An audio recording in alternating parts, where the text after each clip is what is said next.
Hi, everyone, and welcome to the Alliance Against Violence and Adversity's webinar series.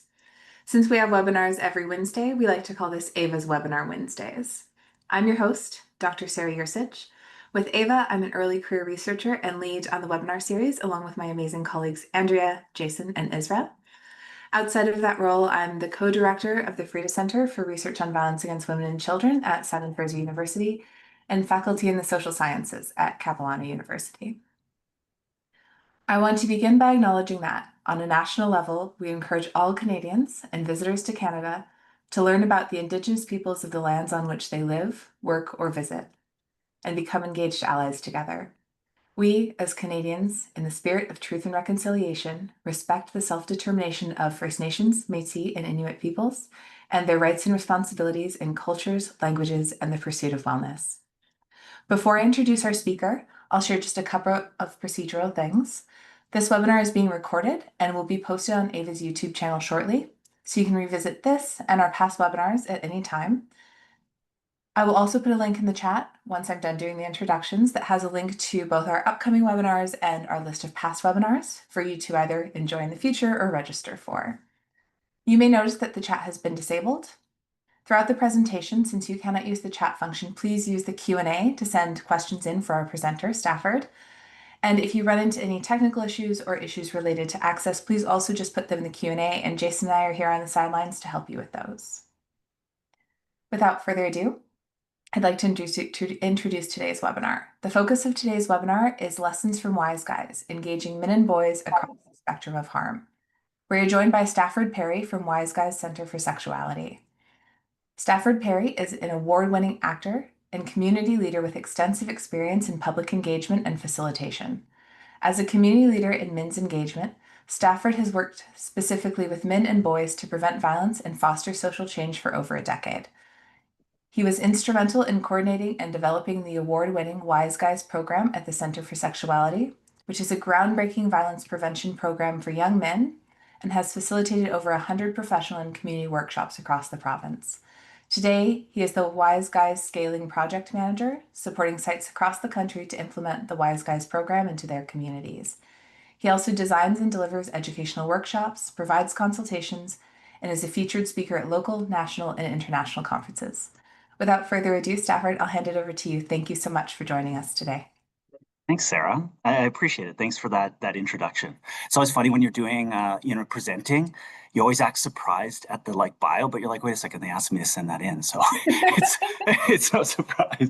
I shouldn't be surprised. I'm so excited to be here today, and yeah, thanks to the AVA team for having me. I am going to share my screen because I have a bit of a presentation here. I will say, sort of full disclosure, I often run a lot of workshops, a lot of engaged sort of facilitation where I love creating community and doing work in relationship to people. So the webinar kind of setup is always a little bit different, and to be honest, makes me a little bit nervous, to be honest. So it's just being transparent about that because often I love that dialogue, but I am so excited to share today. Part of that, when I get nervous, I have this, you'll see here, I have a shirt here with my dog on it, Beans. You see this photo too. It's going to come up a little bit in the presentation, but that's the shirt I put on when I'm a little bit nervous. So I'm going to start sharing my screen. Here we go. And make sure, and Sarah, you can tell me, make sure that this sharing is going okay. And I'm going to present mode here. There we go. Can folks see that okay? Sarah, is that working all right? Yes, we can. We can see it perfectly. Fantastic. So yes, as Sarah said in the introduction, I'm Stafford Perry. I use he, him pronouns, and I'm with the WiseGuyz program out of the Center for Sexuality. The conversation today is one that I am passionate about, one that there's a real need for today. You're going to learn a little bit about the history of WiseGuyz, a program that started over 15 years ago. But the work with young men and boys is something that's needed as much today as ever. So I'm grateful for AVA for shining a light on that and an opportunity to share a little bit about what we've been doing with WiseGuyz for the past 15 years and to pass on some of those learnings to folks who are interested and those of you who have shown up today. did a wonderful land acknowledgement, so I appreciate that, Sarah. I think this connects a little bit to the work that we do in WiseGuyz, so we always do a land acknowledgement too. But yes, the key thing around the land acknowledgement is that within WiseGuyz, we're always focusing on how we're in relationship. We talk with young men about their relationship to themselves, their relationship to others, and also their relationship to community. And doing a land acknowledgement for me is a great way of centering how we stay in relationship, how we stay connected, and how we stay accountable. So that's going to translate through the work that I'm going to talk about today in working with men and boys. How do we stay connected? How do we bring people into relationship and focus on how we are accountable and connected to each other? So just want to highlight that again, because it's key to the way that we do the WiseGuyz program. Also, a lot of our partners I'm going to talk about too, we've learned a lot about.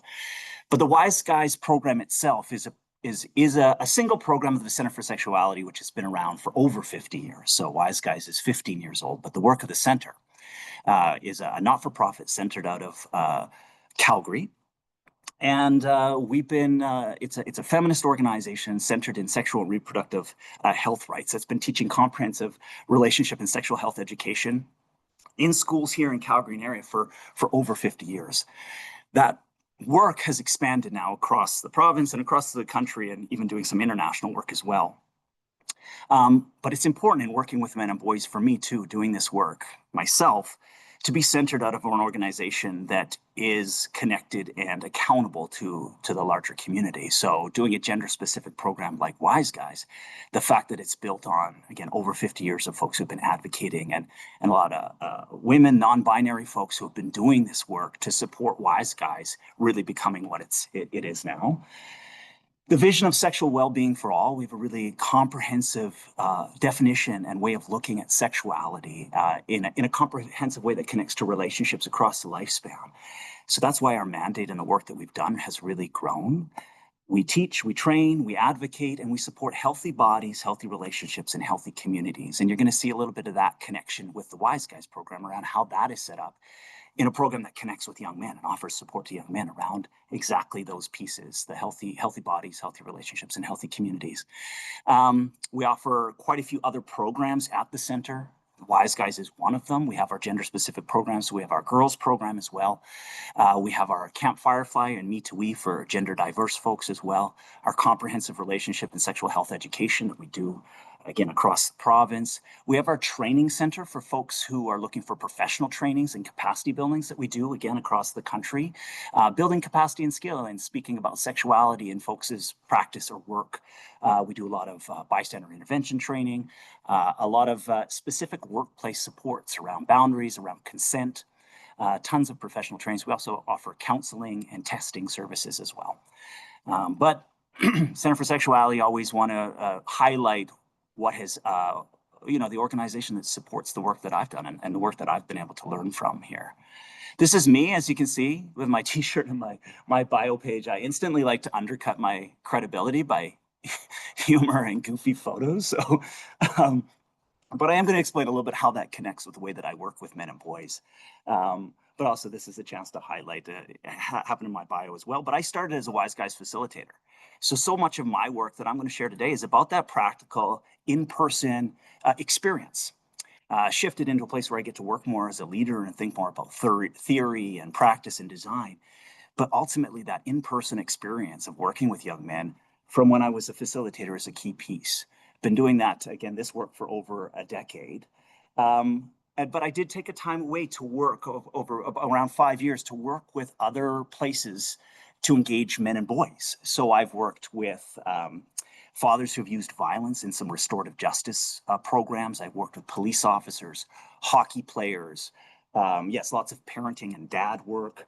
Worked with some mountain professionals, sort of high-level athletes, all of this work around shifting culture, but also a lot of intervention programs in working with men who had used violence, which is kind of a key piece of what I want to share today, which is those lessons that I've learned from WiseGuyz that have supported me to do all of that work at different levels across that spectrum of harm, right up to intervention with folks who are involved with justice based on violent offenses. And what are some of the practices that can work across that spectrum that do create engagement and ultimately foster folks learning skills to prevent harm in the future. So that's kind of a little bit of the body of work that I'm going to draw on in what I share today. Also, yes, I work as an actor.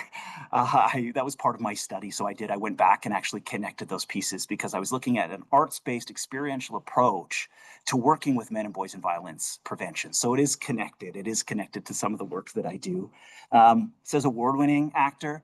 Award-winning does not mean good. It's just purely subjective. So, and yeah, the Center for Sexuality is not responsible for any of my bad movie of the weeks that I've done, rom-coms or zombie work. So that's not part of WiseGuyz curriculum. But that's a little bit about me and the perspective I hope to share today, which is going to be personal. It's going to be practical because that's where I'm coming from. That's where I connect with. And a key thing too is that I am now the WiseGuyz Scaling Project Manager.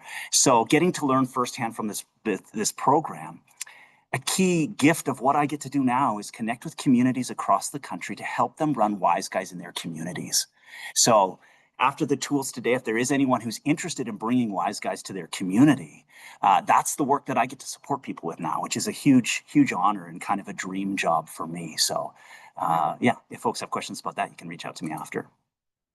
So first off, what is WiseGuyz? So this is not necessarily a presentation focusing on that program, but what we've learned from working with men and boys for 15 years. So working with this group for 15 years.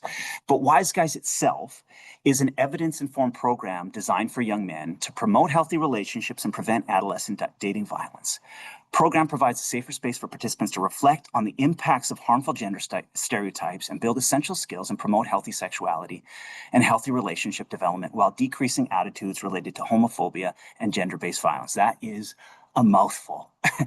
That is an elevator pitch and a half. So, you go in to connect with a group of young men. You don't frame it that way. That is a lot going on, but it is the key of what this program offers and what makes it special. It's evidence-informed because we started developmental research over a decade ago. We are a partner with the University of Calgary, so we continue to research and evaluate what's been impactful. So to have a program working with young men in this way that's been informed by evidence. Key thing is that promotion of healthy relationships. So this has been kind of created as an intervention at some points, but it's a program that promotes and supports young men. It's a place of actually fostering skills, fostering a safety, and a place to work on things that are often under-supported within groups of young men and boys. So it is more than just an intervention. It's a place to foster and support young men and build skills around healthy relationships. It also talks about the safer space, so the space of WiseGuyz, how young men can kind of share in that space.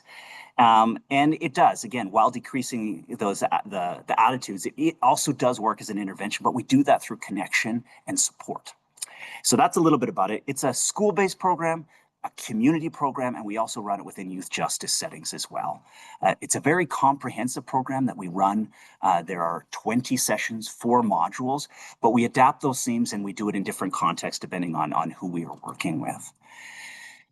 The program in our sort of like theory of change started around this problem definition. And again, this is one way of looking at it because I'm going to speak a little bit how we shift away from it being a problem that we're looking to solve, but actually a space of support.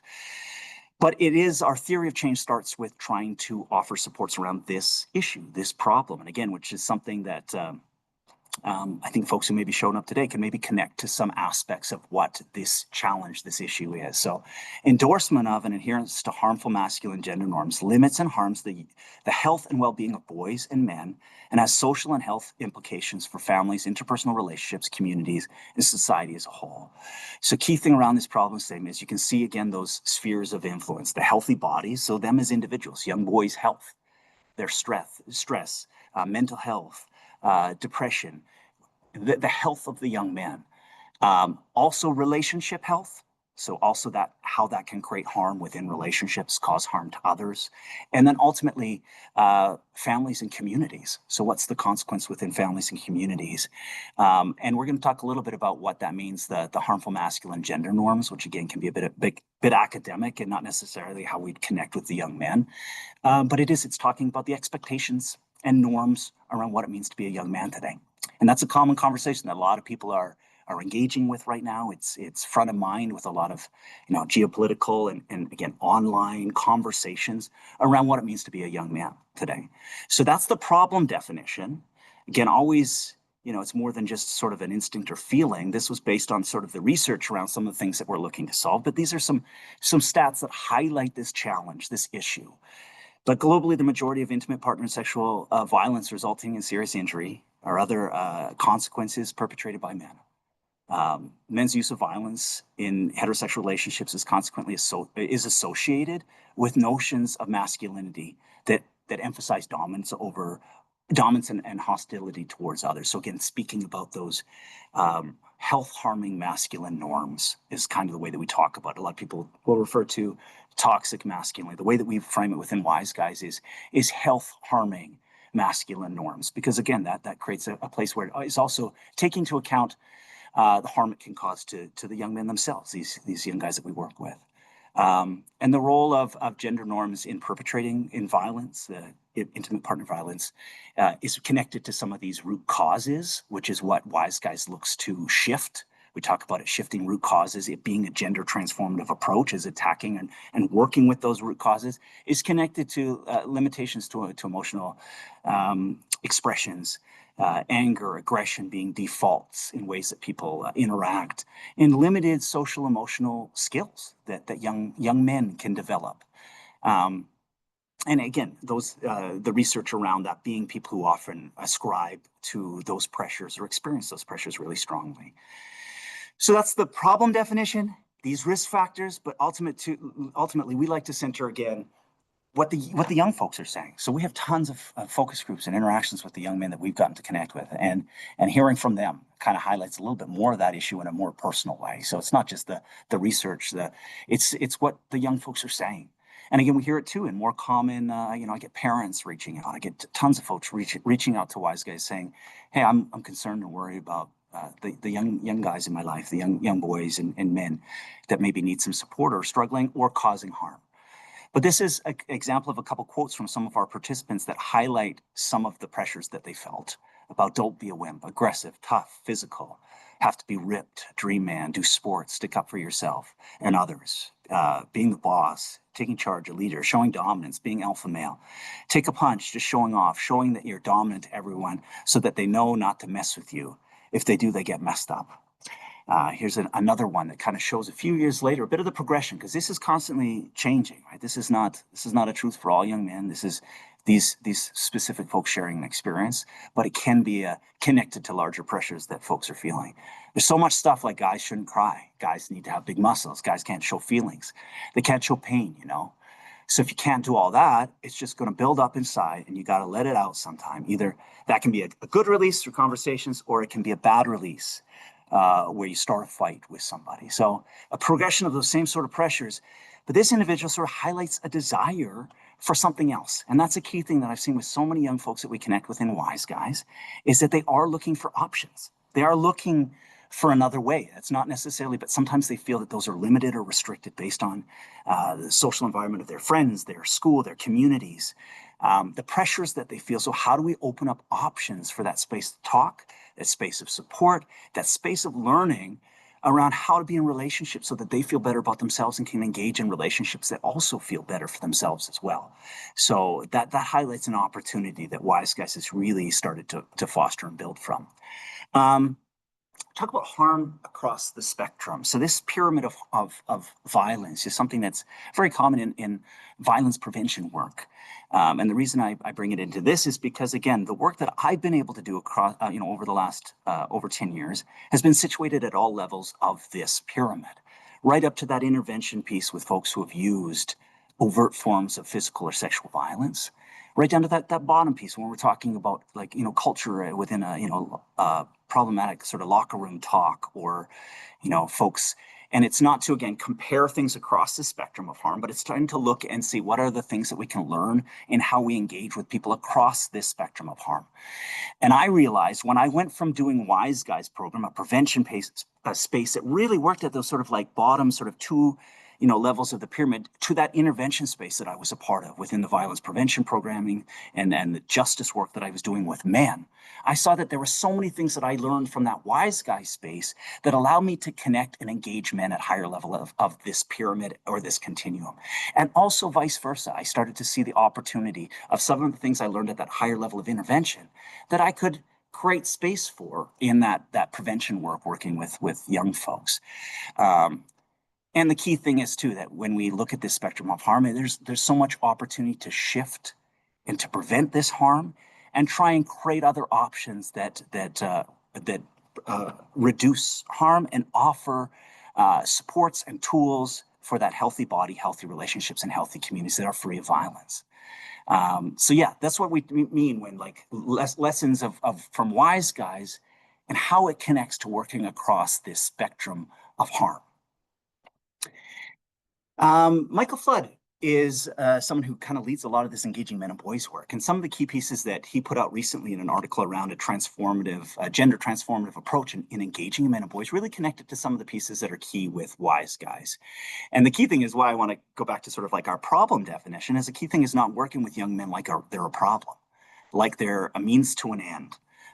We need to work with you because it's about this other issue, but actually engaging with them as full human beings who have needs and support. And that's what WiseGuyz, that's the space that we offer. But in this article, it recommends this space of engaging men and boys around with positive messages. So using positive messages about men's potential roles in personal and social change. So not just seeing them as a problem. And also addressing men as allies and pro-social bystanders, not only as potential perpetrators. So this shifts when you're engaging with folks in an intervention lens, but also still calling to that potential for them to shift and interrupt and be folks that can actually be a positive influence within relationships and communities. You acknowledge and build on men and boys' existing communities to involve them in that too. So how are we connecting with groups of men and boys? Where are they engaging?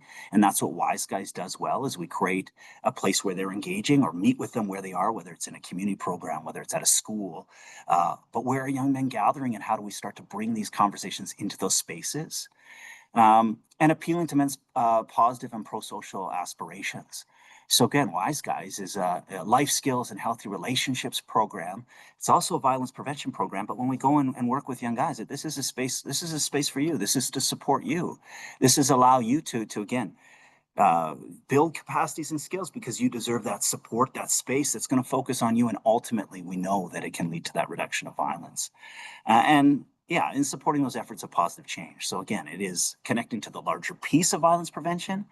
So working with men and boys in this way is not the whole piece of the puzzle. Obviously, there are all those other supports that I know the larger AVA community is really connected to. My gosh, I talk so much. And that's a webinar, and this is what I've been asked to do.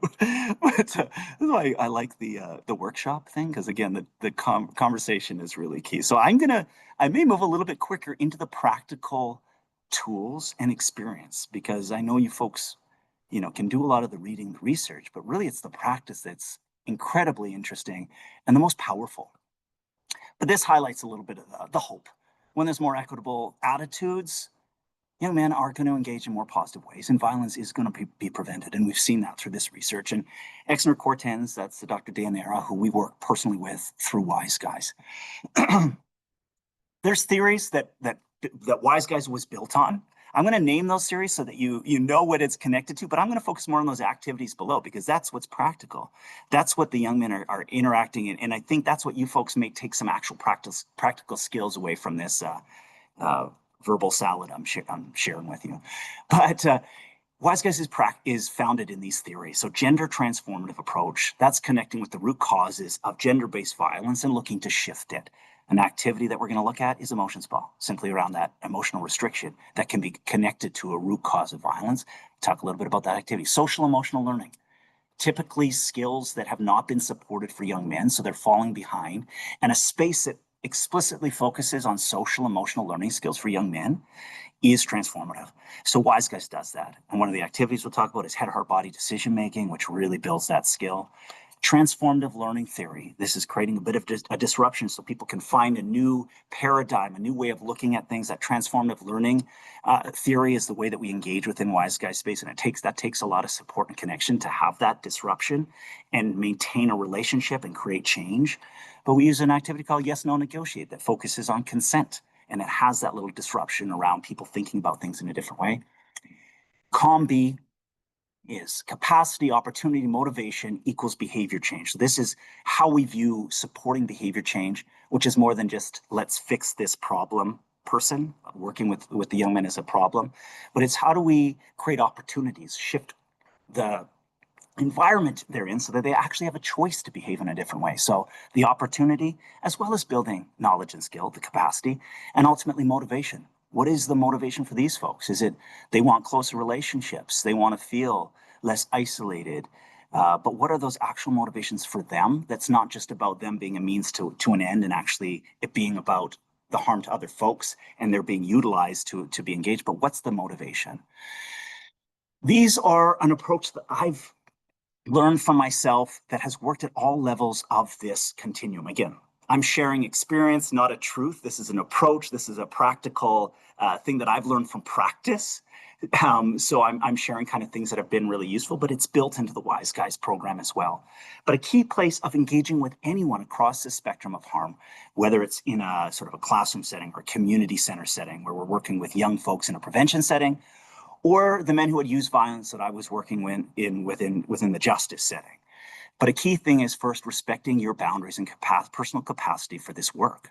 So how do we set, before we go in to do this work with men and boys, how are we making sure that we have the boundaries and the capacity to do this work and we're not sacrificing ourselves in order to do this? So this is how we support the facilitators that do WiseGuyz, but also within those spaces that we're overtly talking about boundaries, building that practice which supports the relationship with the young man, but also said that you can always pay attention and you're not sacrificing yourself in order to do this work.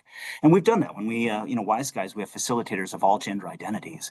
And if we go into a space where we're unpacking harmful norms and stereotypes or pressures people feel, sometimes what gets surfaced can be sort of a direct attack on people's identities. And that can take a toll, and we don't want people to sacrifice that in order to do this work. For myself within this work, I've really built that capacity to go in and remain empathetic and connected while maintaining these boundaries. So a key piece is setting up that boundaries. Once you feel you have that ability to set up and respect your own boundaries and capacity, you start with connection. And what is that space of connection? And I'm going to offer tools for each one of these steps. And I think there's always ways to create connection, which is a firm belief that I feel within this work with men and boys. Key piece to some of the restorative justice practices I've done. But how do you create connection? All this work, the things that we're going to, kind of create, whether it's accountability, building skills, if you're connected to that person and can build that trust, that connection, often the tools are going to land much more effectively. And you can see people through that journey of learning that's not always linear. There might be setbacks. But I'll talk a little bit about that. Once you've created that connection, you can start to validate the emotions. This is a key piece around when people come to you with challenges. You're not going to validate maybe certain attitudes they have, certain actions that they've done or harm they've caused, but you can connect with emotions that people may feel. And so you're, again, coming across in a way that's non-judgmental, but you're validating and giving space for that emotions. And it goes, again, that ultimately has another sort of consequence too, is that you're shifting a space for men and boys where often the emotions are not taken in as useful information or dismissed, or they're not paying attention. So to validate that emotion without validating harmful behavior or attitudes. And it helps further build that connection. And then once you're in that place of validating that emotion, that's where you start to be curious and empathetic. We do a lot of questions, a lot of inquiry, a lot of space of sharing and listening. Being curious too, for me, and is also practicing that empathy. I have a little bit of strategic disclosure at times where I will also share what I'm thinking and feeling so that we can build that connection. But ultimately being curious about their experience so that they feel listened to and heard, again, without validating harm, but validating those feelings so that we can start to move forward and find ways for them to find a path or open up different options. And that's the final step around this, is then you offer support and also opportunities for alternatives. So what are the real choices that you could do moving forward that shift that harm or open up opportunities for them to behave in a way that is different? And again, this isn't linear. Sometimes you'll go back to a place where I need to reestablish some connection again, or curious and empathetic, and whatever causes a rupture. This isn't necessarily a linear place. Maybe you need to go back and reassert sort of boundaries or your own personal capacity within this work. But this has been a useful step that for me has worked at all levels of this spectrum of harm. And I learned it through the practice of WiseGuyz. So the first one, I want to go into tools to support boundaries. So we do this in a WiseGuyz space, and the beauty of the WiseGuyz space is it's a group process. So you're doing it in relationships. So you're not just talking about relationships, but you're in it. You have a group. So you can actually practice and experience the things that we're talking about. So one of the key things that we do is we set up learners' rights. And again, if this was more of an interactive workshop that we would be having, I would have done the learner rights with you folks, because they're rights that exist and connect with everyone. I gotta be, man, time just flies. So much I want to share with you people. But I would use these learner rights because it sets up the foundation of how we interact with each other. They're also connected to relationship and sexual health rights as well. So I'm going to kind of walk through them quickly because you'll see how they can set the foundation for a relationship, but also a space that for young men to bring to front of mind can be a healthy practice right away of setting that boundary. So it works for me as a facilitator in doing this work because I have access to these rights, but I'm building that skill for them to also practice those rights in their spaces. So participation. What does it mean to have a voice in this conversation? So I'm not going to get, this is not a super great example as I speak at you for 45 minutes before the Q&A, but what does participation look like? How would folks like to participate? Key thing about this is everybody's voice matters within this space, especially these young men that I'm going to connect with. I want to know how they want to use their voice. So everybody has a voice, but how they choose to use it is up to them. So we talk about specific ways that they can share their experience, share their thoughts, share their questions. And the right, I also open up different options of maybe the activity isn't a key thing for them, but they'd love to do some reflection quietly on their own. So how am I giving options for participation? Pass. Key thing we are working with young men often is around sort of consent, right? So this is participate and pass right there in a nutshell is that right of consent.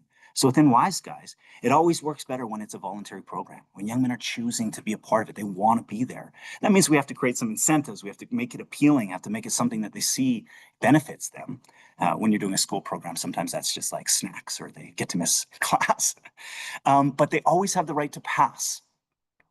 Again, we set up realistic options to just say, hey, you have the right to pass, but I'm not going to make it explicit how to practice that. We talk specifically about how you can practice passing. How do you get to, kind of excuse yourself from a room without justification, without explanation, so that we're consciously practicing that? Privacy. This is about boundaries and relationships. Again, the idea that what people share is not yours to take and share within the school setting. This is part of building trust with folks, but it is also about that practice of boundaries. For me, if I choose to share things within the space, within the WiseGuyz in order to build connection, knowing that that is a space where what's shared stays, what's learned sort of leaves that space, but we practice that boundary. Respect. This is one I could do another 45-minute webinar on, but when you bring up respect in the conversation with young men, sometimes already that respect has a word of them being sort of admonished or show respect, or different ideas that they think of what it means to gain respect within peer groups. So we really break down respect as something that is about being in connection, practicing curiosity, especially in conflict. And we make that something we explicitly come to. Fun. So this is interesting, again, because you think of, violence prevention. This work can be serious, and it is. It has real serious consequences and impact. And again, I think folks gathered here today, we know that. And we never want to downplay it or diminish that. But we can create fun and engaging spaces that make this work meaningful and enjoyable for folks. I bring humor into it, not humor at the expense of others, but I find fun ways to connect and engage. This is it, summer here in Calgary, so I have like my mini super soaker here too. I like to bring in things that create a sense of fun, not in a way that diminishes it, but says, you know what, this is a conversation for you. If we're laughing together, if we're experiencing some of these positive emotions, often we open up. And that means, I'll consider things that I wouldn't have thought about if I was getting in trouble for something, as opposed to this positive connection where we're laughing, enjoying, and I get asked a question that's provocative and might have challenged me or made me defensive. So fun is also a key piece. And also, hard work can be fun. it can be desirable. It's leading to more positive relationships in their lives. This can be something that we wanted to feel appealing and enjoyable. And especially in these prevention places of working with young men and boys, they have lots of sort of demands on their time, their energy. So how do we make this something that they feel, oh, I left WiseGuyz. I left this space feeling less stressed. I left feeling, heard, listened to. I left feeling a little bit more connected and less isolated. I was able to share and feel supported. So ultimately, that experience is something that for me becomes the heart of WiseGuyz, and why we have folks who, years later on, they're like, hey, can I come back and do WiseGuyz again? I want that space where I felt supported. I felt connected. So that's why that fun piece is in there. That's why I wear, connections to my, this shirt with my dog on it. Another one is BK Chan's zones. And it comes, this is when are you in a comfort zone? When are you in a stretch? And when are you in a panic zone? BK Chan's an incredible facilitator. I believe they're centered out of Toronto, but this was something that we did a workshop with them quite a while ago. But realizing when are you in a comfort zone? When are you stretching, which is ultimately the place where we do a lot of WiseGuyz work. But then we go back to a space of comfort. Let's just connect. Let's relax. Let's relieve that. And when are we in panic? When is a participant defensive? When are they angry? When are they in a place where this isn't a learning space at this moment because I've, somehow moved past a place where they are no longer in stretch, but in a place of panic? You see the consequences, sort of fight, flight, or freeze. So those are some tools to create those boundaries. Again, we have so many more practices, but a couple of practical tools that we use within WiseGuyz are those rights. The next one is connection. So often I'll use this shirt of Beans, who's my dog. Sometimes when people see this, like, oh, did your dog die? It looks like you're like missing your dog. She's 12 and a half. She's still alive, but I got this preemptively. My kids actually kind of created it for me. But often I'll bring this because if I'm, presenting at a place in a conference, people always say, hey, is that your dog?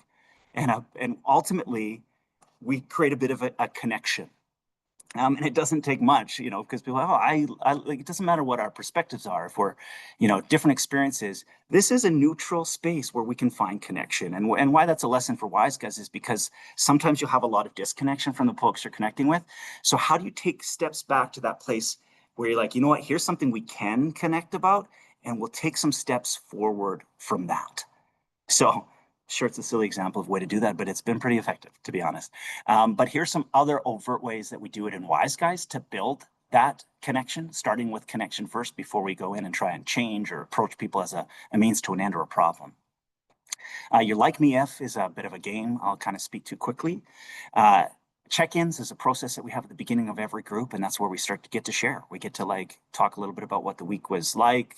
We have a check-in question, it's a bit of a reflection question, connection to the WiseGuyz content. And interview activity is one of the pieces that we do at the start, which is where people get to be curious and kind of learn about each other, even if they're folks who had known each other before.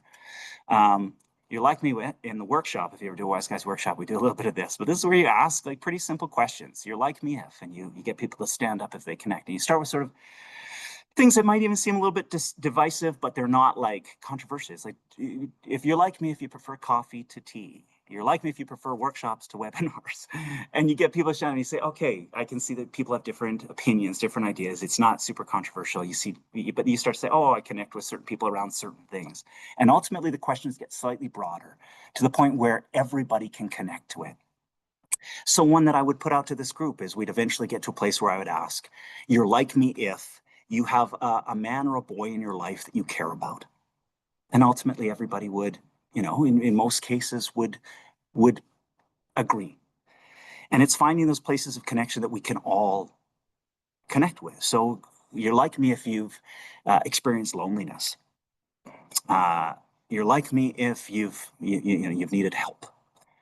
You're like me if you've experienced anger. And you find those things that, okay, we can always get back to a place where we can connect again before we get to a place that might be where we're starting to work through difference or challenge perspectives, which ultimately is a piece of some of this work. But sometimes you need to go back to that connection of where you can really connect with people. And we build that genuine connection through WiseGuyz. Again, not at the sacrifice of my boundaries and where we're at, and not asking people that they need to invest in that way. But when can you get back to a place of connection in order to move through if we are trying to engage and work with men and boys? Yeah, there we go. Once we've created that connection, that safety and boundaries, we create that connection, then we want to start to validate emotions. This is how we want to start to talk about things in a little bit more of an emotional space. And with men and boys, this is key to breaking down and creating a bit of a transformation around root causes of some of the violence, is this connection to themselves that ultimately it plays out in relationships and communities. So how do we validate, start to give literacy and language to emotions, normalize those experiences and build that awareness so that people can first become aware of their emotions before we start to move towards like managing and actually coming up with tools of managing emotions as well. Some of the tools that we use within WiseGuyz, this is a consistent and a key one, is emotions ball. So this is one where we start to build emotional literacy and talk about sharing. Head, heart, body is another sort of tool to validate emotions. And that's a decision-making tool, but it's a reflection tool. And assertive communication formula is how do we bring some of our emotional language and literacy into how we communicate with people so it's not aggressive, it's not also not passive or sacrificing how we feel, but actually brings that emotion into a way of communicating in a way that's assertive and respectful. We go a little bit more into detail with one of these, but emotions ball is one that's a simple activity but can be infinitely transformative. So, and especially with a group of young men. So you see there's a little wheel there, emotions ball. It's basically we have a bunch of words, emotions words. And this is part of folks just learning language. So first it could just be about let's learning what these words are. Within a WiseGuyz group, we'll stand around and we'll throw that ball. If it lands on, if you catch it, you look where your thumb is and that word you need to speak to. And here are the questions that we ask and get to share. Before I do this with the group, I always share one myself. So this is that space of strategic disclosure where I'm modeling some of the things that I'm not just asking them to be vulnerable and share. I'm going to practice it myself. And so we kind of build some comfort and skill. If I do it, if I lead openly, I take that little bit of a risk, it can create a little bit of a social inertia for them to also find that space.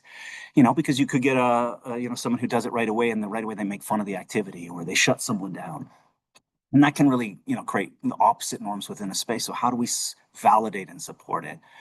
So I would often share something connected to my own personal life and sharing that too. So that I'm going to model that this is part of who I am as well. So emotions ball is a simple activity, but it can be quite transformative, especially with a group of young men. Here's, again, some of the key pieces we know around creating a space that supports feelings and why that's important with young men specifically. We know that, again, in some of the violence prevention work, it's a key piece around that and a root cause, but it nurtures empathy, helps maintain close relationships into an adulthood, which is a key outcome of our WiseGuyz work, is actually friendship closeness, space where they feel that they actually have good relationships and friendships, mental health connection, sense of isolation, and a create sense of belonging, which is what the group within WiseGuyz can do, but also ultimately in any space you can kind of offer that to a young man. And it shifts some of those male norms, some of those restrictive norms, right? So we're not going in and preaching about some of the, aspects of gender socialization. We're actually just experiencing a shift of a norm, which is around, sharing emotions and validating that with folks and offering a supportive response that validates some of that vulnerability. Again, a little bit more research around that. I know I'm down to sort of final moments. So I want to get the last two steps. But once we've kind of validated emotions, we move to a place of empathy and curiosity. So we're not just going to sit in that space of emotion for emotion's sake. And it's not, there is emotional regulation as well around the conversation around emotions. It's not just the sharing emotions, but we want to validate those emotions so we can connect through it and then ultimately create more empathy and curiosity that opens up ways of behaving in a different way. So you see caca there. I always got to differentiate that it's not caca, which doesn't sound super appealing, but it's caca, which sounds like a bird, hopeful. But this is a way that we answer questions or challenging things within the WiseGuyz space, and I'll show you that framework quickly. Yes, no, negotiate is an activity where we explore consent and in an empathetic and connective and relational way. Caca is this simple process. So check in, affirm, clarify, and answer. In a nutshell, the check-in is when a difficult question, a youth or a young guy shares a problematic perspective or says something offensive. First thing is check in. What are you feeling? What are you thinking? Where are your boundaries around that? Take a moment to realize, how am I responding in this moment? Am I in a place where I can respond? Or has it kind of alarmed me so much that I'm not ready to actually respond or connect? But first, check in. If you're in a space where you checked in and you can engage and you want to engage with this youth or this this young man. The next thing is affirming. So this is key, because if someone said something offensive or alarming, you're not affirming what they said. You're not affirming it causing harm, but you're affirming that emotion behind it, or affirming, thank goodness you asked that question because it's important we talk about it. But you're welcoming into the space because we're going to deal with it. We're going to work through it.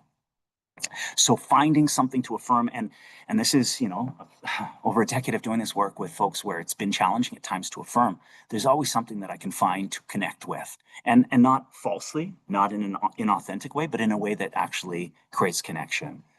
But affirm it. I'm so glad that you brought that up, because I've heard that a lot with groups of young men, and I want to talk about it. You clarify, because sometimes someone will say something and you realize, oh, I totally took that the wrong way, or that actually wasn't you saying, or this is, trying to keep up with ways that young folks sometimes speak. So it's, what I'm hearing is this what you're saying? Is this what you're speaking to? I want to clarify that. If it's a question, you want to make sure you're answering the right question. And then answer is that response. And the key thing around answer too is within WiseGuyz, again, a lot of our stuff around sexuality is offering research answers, simple answers, information that's not telling people what to do, but giving them the information to make choices for themselves. Key thing around some of the things that comes up with young men is a timely answer. Sometimes they're testing or putting something in the moment because it's directly connected to what they're experiencing, and they maybe need something in a timely, so we're not putting it off too much. Again, realizing there's so much content for 45 minutes, this breaks down each one of those and gives examples around how you could kind of talk about that. Yes, no, negotiate, key consent activities. So much of what we do within WiseGuyz is talking about relationship skills, talking about consent in a way that's practiced within relationships, not just sexual conversations, but all relationships, and looking at the true barriers to practicing consent so that we can come up with strategies to work around it, because consent is something that's essential. So if we're experiencing a barrier like I can't deal with rejection, so I'm not going to ask, then we focus on that barrier because we need to practice consent. And yes, negotiate's a tool. Final sort of step is we need to offer alternatives. So we can't just go in and say, here's all the things you can't do. Here's all the things you're doing that are causing harm. We want to connect, and we want to offer real, tangible alternatives that also is connected to their experience, their needs, their desires. Head, heart, body is a way of doing that. It's a decision-making tool that, what am I thinking? What am I feeling? And what's my body telling me? So that you can make a decision that's connected with, first off, let's think about what are your values? Let's think about how you're feeling. You're, actually setting it up so that it can be something that's more connected to themselves, so that they actually behave in a way where they've considered impact on themselves and others in a way that opens up alternatives. And engaged bystander is another sort of active tool that we offer young men, because often they do want to engage in certain ways and they think the only way could be aggressive or violent ways. The engaged bystander opens up different ways of offering support, of interrupting, of engaging, and actually kind of creating collective responsibility and a culture change around some of the things that these young men are experiencing. Here's an example of the head, heart, body. You can see we also use head, heart, body as a way of talking about consent. Because if you're making a decision that involves other people, you'll see too that they also have their head, heart, body. So starting again with them being aware of it within themselves ultimately creates more of a connection of, oh, I'm actually going to, not just listen to what you say, but actually focus on, how you might be feeling, or signals from the body. It's a very powerful consent tool. And the bystander engagement here too. 5Ds. This is rapid fire. I think we, may be able to share more of those information. This is a 45-minute quick WiseGuyz 101, but this is a program that's been built over 15 years. We do it over 19 sessions. But I hope some of these key tools might be things that you can just take and consider in the way that you engage or practice or connect with young men. My job is to share about WiseGuyz, is to offer the tools that we've learned with folks too. So if you have more questions, again, I want to go back to those, revisit some of those principles once we've looked at some of these activities and have an idea what they are. Here's some of those theories so that you kind of have the framework and how we consciously use it. Here's what we can claim about what WiseGuyz. And I think already from connecting and hearing some of this sharing that I've done, this is what we've learned from the research. This is what we learned from the young guys. This is what we learned from the sort of validated tools that Hope Lab and the University of Calgary have helped us share. And I think this connects to a lot of the needs that people want to talk about when it comes to work with young men. But here's what we can claim about WiseGuyz through that research. It improves communication and conflict resolution skills, healthy relationship tools. This is young men need support. They don't just know this. And if it's not fostered, supportive actively, it needs some support. Improve mental health, increase knowledge about their own sexual health and sexuality.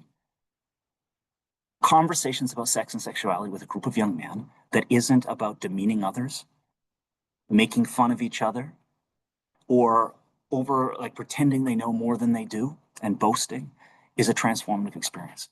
And again, that's key to so many relationships and so much harm that can be created. So increased knowledge about their own sexual health and sexuality is a key outcome. Improved ability to engage in healthier relationships. Healthy relationship skills are so key.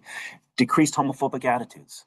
Improved critical thinking about unhealthy forms of masculinity, and increased active and positive bystander intervention in response to peer violence. So not just, again, shifting their own relationships, their own, healthy bodies, the healthy relationships, but ultimately community where we have that. And I've seen that in WiseGuyz settings. You get real leaders, you get people who want to connect and actually speak about this from a personal perspective where they feel engaged and motivated. And I've experienced that for over a decade of this work within my own life. And I'm always so grateful to get to work with any young person and to work with people across that spectrum of harm that are looking to prove, even if it is intervention, how can we reduce harm in the future? My contact information around that, if you have questions about WiseGuyz, question about work with engaging men and boys, I hope my passion and energy has come through. Also, to the folks at the center, it's not just me, it's a whole team. So we are here to engage, support, connect, learn, and be a part of this conversation together. And at this point, because I've been sharing, maybe the chat function's been happening the whole time, but I am going to stop sharing and turn it back over to the AVA folks to work through a little bit of the Q&A so that if people have some questions in this moment, I'd love to connect. So Sarah and Jason, I believe you folks are there. Oh, yes, I'm absolutely here. I'm just getting myself back on the screen. Perfect. Thank you, Stafford, for such a fascinating presentation. I loved learning a lot about your work. My pleasure. It's such a gift to get to share it. And I value people's time and a place to get to speak to this. This is me speaking for so many folks who have supported me to have this conversation. So I always want to do my best. That's why I get nervous and fumbly. Oh, the nerves I couldn't see. It was excellent. And your dog Beans is quite cute. Right, right, yeah. If people have questions about beans, I'm happy to always need dog sitters. I mean, I was gonna say I always have questions about dogs. Um, well, thank you so much. That was so helpful and enlightening. And as someone who primarily studies violence against women, children, gender diverse folks, I'm trying to work more with men and boys in the work that I do. It was so enlightening for me to learn this from you. So thank you very much. My pleasure. We do Yeah, have a few questions that have come in, so great. go ahead and dive in. And just for those of you in the audience, quick reminders, you can put any questions you have in the Q&A. And my colleague Jason will be putting a survey, so you can just tell us how you liked the webinar in the chat for you to access as well. All right, let's see. You had a few thank yous, great presentations, which I completely echo. Someone asked, what advice would you give to organizations just beginning to engage men and boys in gender-based violence prevention? Yeah.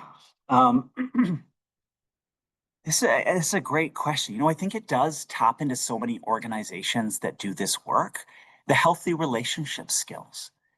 So I think starting with those places, it's kind of like you're like me if, like, what is the foundation where we can connect, where it gets more specific when you are doing gender specific programming, but it ultimately starts with things that we can all connect about around healthy relationship skills.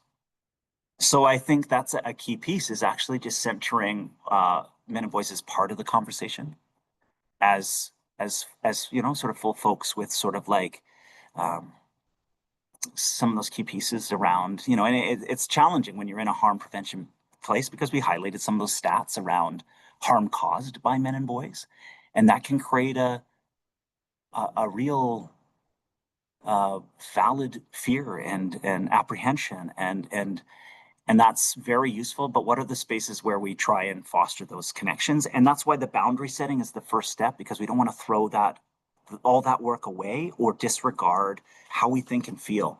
And I know a lot of our colleagues here who do our RSE, so relationship and sexual health education. They're going into settings with groups of all gender folks, and sometimes they're seeing real heart from young men in that space. And we've done a lot of WiseGuyz work with them. How do you stay connected, keep your own boundaries, not sacrifice the rights of others in order to support young men and boys? And that's not what this work asks.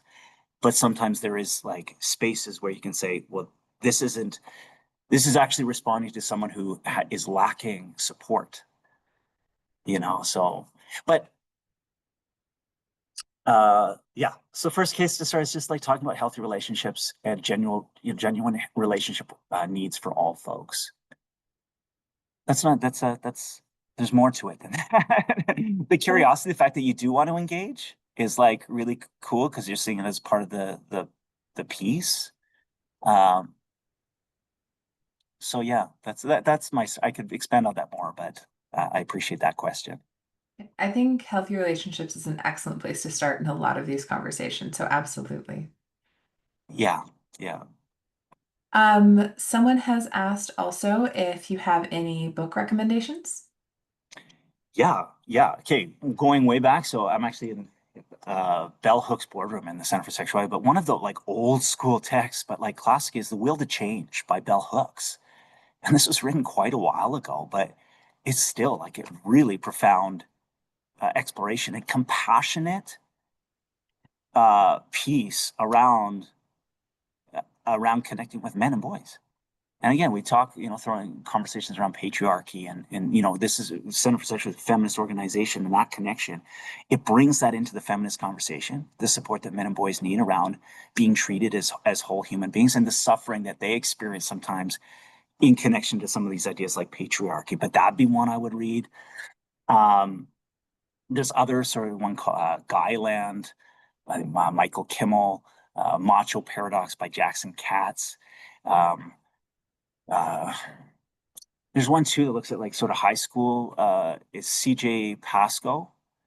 Uh, it's really about homophobic and sexist sort of discourse in high schools. CJ Pasco, and it uses a derogatory term in the title, but it's dude, you're and then the F word, a homophobic slur, and it really brings that to like that culture. So those are, yeah, tons, and there's more and more. There's lots of sort of like. Next Gen Men does a podcast around modern manhood. So those are kind of like things you could listen to that engage in this conversation and have Michael Kimmel, Michael Flood, which is who I kind of referenced around that, is a little bit more of an academic approach to engaging men and boys, but has some really great articles. So yeah, the list goes on and on. I feel like you and I share a reading lists as a bell hooks I and love it. cats and flood fan. Like phenomenal. Yeah, there's some great thinkers for sure. See, we have so many more questions Oh, coming in. I'd also boy, something to say thank you raised so much hand. for I see reading. a raised I see a raised hand as well. Oh yeah, let's see who's got their hands up. Are you okay if I give? Oh, the hand's gone down. That may have been an accidental hand. All right, let's see. Well, if anyone wants to hop on the mic, please do put your hand up. We'll happily give you permission to speak. Oh, there we go. Okay. All right. Please go ahead. Hi, thank you very much. Um, Thank you very much to everyone. This is my first webinar. I'm sorry, I just shared a question in the chat and I just wanted to repeat it here. Um, Two questions really. One, Stafford, like how long are your sessions and like how many sessions would you have? Yeah. And the second question is this complicated thing that I have, especially when dealing with some older guys where this is our culture. What we might see as harmful masculine gender norms. There's all this backlash that this is how men are and this is how women should be. And I'm just wondering how have you been experiencing and dealing with that? And has things changed within the Yeah. last 15 years since you started the program? Thanks so much. Those are great questions there. Yeah, I'll speak a little bit to the structure of the program, and then that second question is Yeah. so relevant. But the structure of the program is, and again, this echoes someone else's question too. So the full WiseGuyz program is 20 sessions. So Okay. 20 90-minute sessions, which is a very comprehensive program. Um, That being said, we have tons of adaptations that have dealt more with the reality of what folks can deliver, and we make the most of that time. But the full structure are these 4 modules over these basically 30 hours of facilitation. And the reason it takes time is because change takes time and practicing different behaviors takes time. But we have created other versions that allow people to engage and create elements of this while still, maybe not claiming the sort of impact that the full program has. But we have a 14-session community program. We have an 8-session youth justice program. We also utilize the WiseGuyz content in our 6-session one-on-one information sessions that are actually now part of connected to the Calgary Youth Justice. So it's a part of the diversion. So young men who have caused harm, getting some education pieces to support them within their learning. So that's a 6-session piece. But the full comprehensive program is 20 sessions over 4 modules. It's extensive, but we utilize those in different ways that people can. It's a flexible curriculum that when we engage with scaling partners, we create a way that works for them and the amount of time that they have with young men. So we have our community program, our school-based program, and our youth justice programs, and our one-on-one WiseGuyz. So that's what we're scaling across the country right now. And we have over 60 facilitators working. I think we have 26 sort of programs across the country, and we're going to be scaling over the next 4 years. So give it 2 minutes, right? You might answer my question, right? All good. Please Sorry. go ahead. Okay. Yes, and then the second piece. So the second piece, and I want to talk about that because it has changed. This conversation is always changing. And we're not going at, again, correcting or telling people that it's wrong, but we ask questions about that. How do these things make you feel? How does it connect with, like, is this working well for you? So when people talk about attitudes and beliefs that are maybe getting them into conflict, we ultimately go back to, again, what are the needs that you're looking at? Like, you want to feel like, I behave this way because I want to I want to feel validated. I want my friends think this way. And if I want to be accepted by my friends, I'm not going to go and shift my language overnight. And so I'm be like, oh, I get that need to be connected. So we don't just disregard that and say, well, behave this way, ignore that barrier. We surface the barriers to shifting and changing so that we can consciously say, hey, it's okay to feel this way. It's okay to want connection, but let's find different ways that aren't causing harm to you or those around you that we can start to shift over time, which is also why it's a longer program. I hope that was a more of an answer to that, but you're seeing it shift. I'm seeing folks coming in with strong, clear ideas. Things are pretty front of mind around conversations around masculinity, and people are feeling pretty emboldened to share ideas that they have around it. And I don't start right away with being like, hey, you're wrong. Let's talk about this. Let's argue. I jump back to, like, what are the needs? What is it that you're getting from this? Are you getting connection? Are you getting validation? And how's it working? Is this something that's leading to a lot of conflict? And often, again, can connect with folks where there has been a conflict at times in their life. So there is a reason where things need to be re-examined and shifted. But I support them, and I can validate a feeling without validating an action or a way of thinking. That's so important. Thank you for that. And I think there's a very fulsome answer to the question. I think you may have already answered this one sort of as well in your response, but just in case there's more to add, someone asked, what's next for WiseGuyz? I know you're working on scaling. And are there plans to expand the curriculum? Yeah. We have a partnership with the University of Calgary, so we have an incredible research team. So we get evaluation from all of our sites. So we're constantly updating that curriculum. That core program is kind of the framework, and then we work with our scaling sites to make it specific to their context so that they can utilize it. So it's constantly being reevaluated and improved and built on. We have a core framework that's been working for quite a while. But we get requests all the time. People want to, the one-to-one WiseGuyz is an example of that adaptation. There was a huge need, and there was nothing being offered to these young men in this diversion space around the education piece. So we've been utilizing some of the work that WiseGuyz, and we're in a frame right now where we built so much. What we want to do is share it. We want partners. We want people who want to offer this to the men and boys in their community, and we want to give the curriculum. We want to give our learnings, our facilitation training, so that people can make it impactful in their community. And that means there is adaptation. There is making it specific for that community. So constantly, yeah. I was going to say, I imagine that the work you're doing isn't ever quite stagnant. Social change alone would influence it, but the amount of growth, and that's amazing. Yeah. We also work too, again, I see a question around sort of the online and social media elements, connection to porn, image sharing, online coercion. That's a key piece. So our third module is gender in the media. And again, when we started that 15 years ago, it looked quite different. The elements around media literacy are still kind of key within the WiseGuyz program, but that online connection within relationships and how young folks are navigating online content around sexuality, around relationships, constantly is being updated. So we've been connected with the digitally informed youth out of I'm going to misquote this while it's being recorded. I think out of Western University, and they're kind of really up to date on online behavior of young folks and offering tools and approaches. And we're really integrating that learning into WiseGuyz and trying to keep it relevant. It's often the concern that we get. We get a lot of parents, a lot of folks um, that this is a prime motivator to why people want to connect with young men right now. Absolutely. And it's so important to also work in those things and be conscious of them in the work you do. That's excellent. Someone did want to know how many schools in Alberta you're working with, and is it just in Calgary or across Alberta? Are there national partnerships in Yeah. education?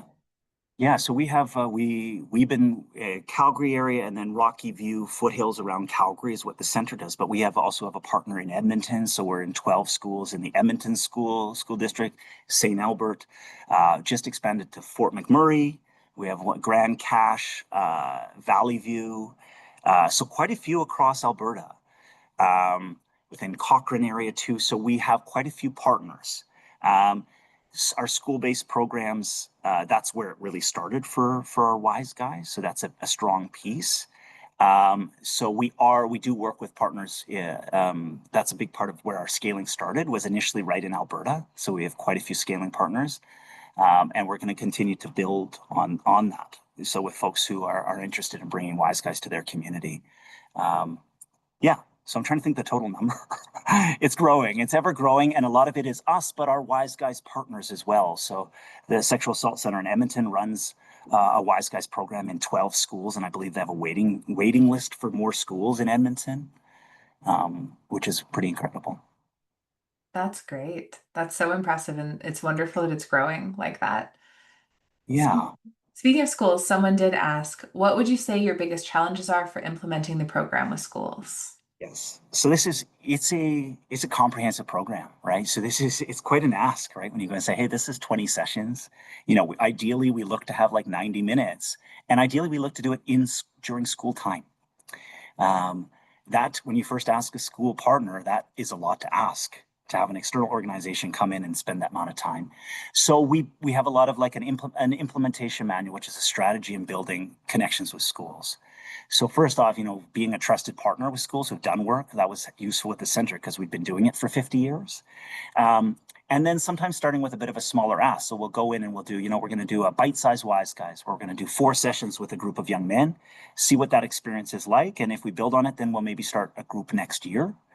And then you start to realize that this is something that's not meant to create barriers. It's actually to support the teachers. Say, hey, you know what?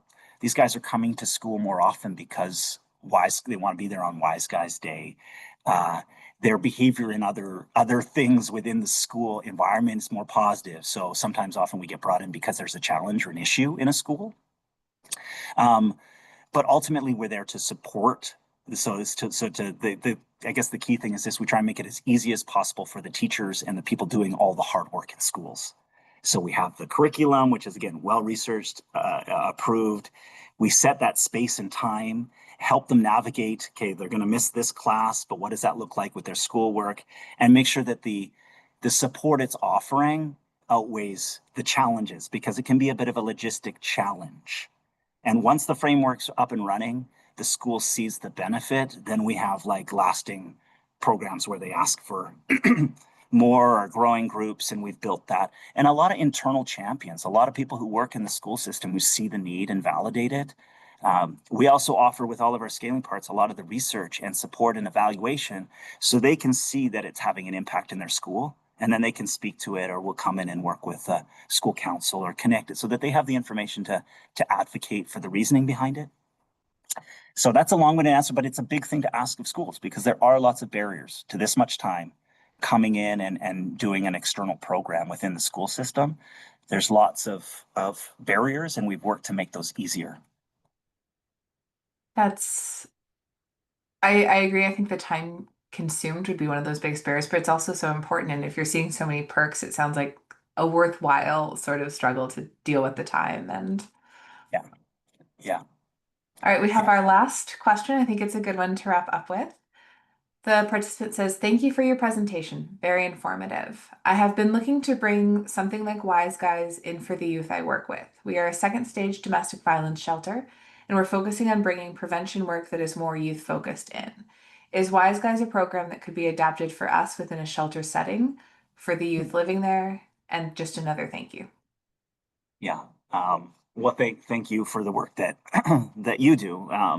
Yeah, this is something that we've had quite a few requests, and we have some partners that are very much connected to what it sounds like you're talking about. Um, so we work with the Family Foster Coalition up in Yellowknife, which works with unhoused youth in Yellowknife and bringing them in and offering this program to the youth that they work with. Um, and it's been an incredible program up there. It takes some adaptations to it as well, but the core four modules, as far as healthy relationships, relationship and sexual health education, gender and media, and some of the sort of like active bystander skills, that framework works really well in this context as well. So we find ways to make it, a space where these young folks feel safe and can just learn some of these skills as well. So it can be absolutely exist within that space. We've just shift it so that it's resonating with the group that you're working with. But those core skills and the foundation of WiseGuyz, we've done that with several folks. And this is a big piece that a lot of folks doing violence prevention or intervention work are looking to kind of offer some of these supports to young men that they're connecting with. WiseGuyz has been a tool that people have used. And we work together with all of our partners to say, how would this play out in a way that's impactful? How do we, maybe maybe it is sort of shorter. It's maybe not the full 12 modules, but it's pieces that are still going to resonate with that group. So yeah, absolutely. That's a possibility for sure. That's excellent. Well, thank you, Stafford, so much. I think we've gotten to all the questions, but I do want to extend gratitude both from me and from Ava for such a wonderful learning opportunity for us. So thank you for sharing your time and your expertise. My absolute pleasure. And thank you to everybody who joined as well. I really appreciate your time as well. I don't take that for granted at all. And thanks to Ava, thanks Sarah, thanks Jason, thanks for inviting me and the Center for Sexuality and WiseGuyz.